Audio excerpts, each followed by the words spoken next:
সুপ্রভাত বন্ধুরা, তোমাদেরকে নিয়ে একটা মিনি ব্লগ শুরু করলাম, তো স্কিপ না করে পুরোটা দেখো। চলে আসলাম ছাদে। তো আমাদের ছাদে চলো একটা দেখাই। প্রথম ফুল ফুটেছে, এই দেখো। এই নীলকণ্ঠ গাছটাই এটা প্রথম ফুল এসছে। গাছটা নতুনই লাগানো হয়েছে, কি সুন্দর লাগছে। তুলতে মন চাইছে না, কিন্তু তবু তুলতে হবে, ঠাকুরকে তো দিতে তো হবে ফুল। এত সুন্দর ফুল ফুটেছে, ঠাকুরের চরণে না দিলেও নাই। দেখো, একটা ফুল রেখে দিলাম, পুরো ন্যাড়া করে তুললে ভালো লাগে না, গাছটা ফাঁকা হয়ে যাবে। সবে সবে আজকেই প্রথম ফুল ফুটেছে, 4টে, খুব সুন্দর লাগছে। যখন গাছটি পুরো গাছ এটাই পুরো ঘিরে যাবে, তখন অনেক ফুল ফুটবে। আর এখানে কটা সাদা ফুল আছে, এই ফুলগুলো তুলে নেব।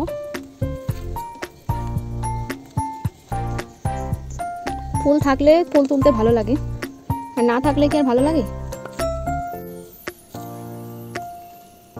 কত রকম ফুল হয়েছে আমাদের বাড়িতে। এখানে হলুদ জবাও আছে। এই দেখো, আমাদের পাড়ার কচিকাচারা রথ বার করেছে, আমাদের বাড়ির সামনে দিয়ে হেঁটে আসছে। তো এই রথটাই আমি একটু টেনে নিলাম, কারণ রাত্রিবেলা যে মেলাটা দেখতে যাব, ওখানে ওই রথ টানা হয় না, ওখানে দাঁড়ি করিয়ে রেখে দেয় ওই রথ, দিনের বেলাতেই টেনে নেয়। তো ওর জন্য আমরা তো রাত্রিবেলা যাই, ওই রথ আর টানা হয়ে ওঠে না। একটা হলুদ রঙের চুড়িদার পরে আমি সিম্পলভাবে রেডি হয়ে নিলাম। তো এই যে আমার ফুল লুক, কেমন লাগছে আমাকে দেখতে একটু জানিও প্লিজ। আমরা বেরিয়ে পড়েছি, দেখো হাঁটতে হাঁটতে যাব আমরা। আমাদের বড় সদস্য দেখো, এই যে এটা হচ্ছে বড়। গুটি গুটি পায়ে হাঁটতে হাঁটতে শেষমেশ আমরা মেলায় পৌঁছে গেছি। দেখো কত লোক হয়েছে মেলাতে, অনেক লোক হয় আমাদের এইখানে, জানো তো।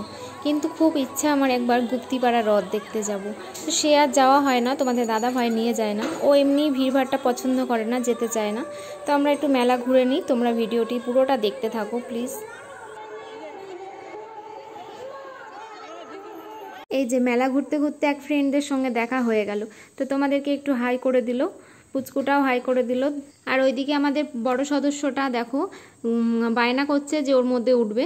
তো বায়না করছিল এতক্ষণ, কিন্তু যেই ওঠাতে গেছে ও ভয় পাচ্ছে। তো একবার বলছে জাম্পিংয়ের ওইটাই উঠবো, একবার বলছে ওইটাই উঠবো, তারপরে বলছে এখন রথে উঠবে। ও এখন ওই রথের ওখানে যাচ্ছে দৌড়াতে দৌড়াতে, ওই রথের ওখানে উঠবে আর ওটাকে ঠেলছে। দেখো এমনভাবে ঠেলছে মনে হচ্ছে ও একাই ওটাকে সরিয়ে দেবে। তারপর আমাদের লিটিল বয় একটু আইসক্রিম খেয়ে নিয়ে তারপরে খেলা শুরু করে দিয়েছে। ওই দেখো ও ফুটবল পেয়েছে, জানো তো, এত খেলনা দেখে বায়না করে তার বলার কথা নাই। শেষে আমি এটা কিনে দিলাম একটু, দিয়ে ওকে ভুলিয়ে রেখে দিলাম। আর ও ওইগুলো বলগুলো কি করছে, পা দিয়ে ছুঁড়ে ছুঁড়ে মারছে, মনে হচ্ছে ওর ওটা খেলার বল। তারপর আর কি, মেলা ঘোরা আমাদের কমপ্লিট হয়ে গেল। জিলাপি আর বাদাম ভাজা কিনে চললাম বাড়ি। পুচকুকে দেখো ওইদিকে, ও বাড়ি যাবে না এখন, ও যে খেলনাগুলো কিনেছে না ওইগুলো নিয়ে এখন উঠোনের মধ্যে খেলা শুরু করে দিয়েছে। ওর মা ডাকছে, ও বাড়ি যাবে না। মেলা ঘোরা হলো, যে মুখে গেলাম সে মুখেই চলে আসলাম। এই যে বাদাম নিয়ে এসেছি দিদাদের জন্য, আর এই যে আমাদের জন্য জিলাপি।